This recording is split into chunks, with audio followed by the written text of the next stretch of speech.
नकली या अमानक दवाओं की खरीद बिक्री करने वाले फर्जी दवा सप्लायर झारखंड में धड़ल्ले से अपना कारोबार कर रहे हैं। कुछ दिन पहले ही केंद्रीय औषधि मानक नियंत्रक संगठन यानी CDSCO ने बाजार में नामी दवा कंपनियों द्वारा तैयार बुखार, शुगर, BP, गैस और एलर्जी की दवाओं के क्वालिटी टेस्ट में फेल होने की पुष्टि की है। झारखंड के बाजारों में भी नकली और सब स्टैंडर्ड क्वालिटी की दवाओं की बिक्री हो रही है। राज्य में फर्जी दवा सप्लायर के काम करने और उसके द्वारा नकली दवाओं के अस्पतालों तक पहुंचाने का मामला सामने भी आ चुका है। 3 माह पहले सुखदेव नगर थाना क्षेत्र स्थित सरकारी स्वास्थ्य केंद्र में नकली एंटीबायोटिक टैबलेट पकड़ी गई। जब राज्य औषधि निदेशालय के निर्देश पर औषधि निरीक्षकों ने इसकी जांच की तो दवा निर्माता, सप्लायर और दोनों के पते फर्जी पाए गए। दवा के नमूनों की जांच की गई तो पता चला कि टैबलेट में संबंधित दवा के मॉलिक्यूल ही नहीं है। इसके बाद संबंधित सप्लायर और दवा कंपनी के नाम पर थाने में प्राथमिकी दर्ज कराई गई है। फर्जी दवा सप्लायरों का व्यापार झारखंड में सिर्फ इसीलिए फल फूल रहा है क्योंकि कंपनियों से खुदरा विक्रेताओं तक दवा के पहुंचने की निगरानी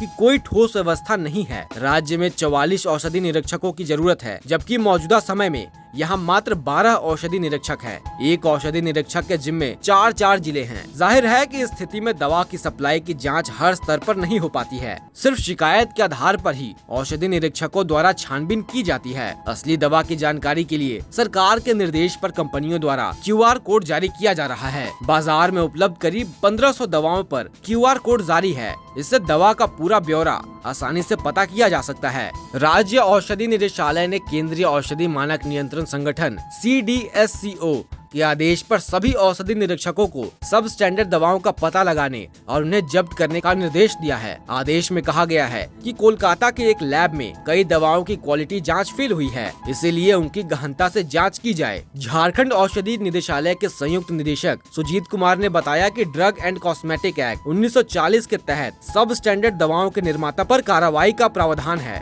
बाजार में बिक रही सब स्टैंडर्ड व नकली दवा का इस्तेमाल करने के चलते बीमारियां ठीक होने के बजाय लंबे समय तक खिंच रही हैं। डॉक्टरों का कहना है कि वे दवाएं तो नामी गिरामी कंपनियों की लिख रहे हैं, फिर भी कई मरीज ठीक नहीं हो पा रहे हैं। इससे मरीजों के साथ साथ वे भी परेशान हैं। 1 हफ्ते की दवा का कोर्स पूरा करने के बावजूद 20 से 25 दिनों तक भी बीमारी ठीक नहीं हो रही है। ऐसे में मरीजों को राहत दिलाने के लिए दवाएं भी बदलनी पड़ रही हैं। डॉक्टरों का कहना है कि अगर दवाओं की क्वालिटी ही खराब होगी तो बीमारी कैसे ठीक की जा सकती है। बाजार में लाने से पहले ड्रग एंड कंट्रोल विभाग को दवाओं की क्वालिटी की जांच करा लेनी चाहिए। दवा देने के बाद भी मरीजों के स्वस्थ नहीं होने से हम लोग भी हैरान हैं।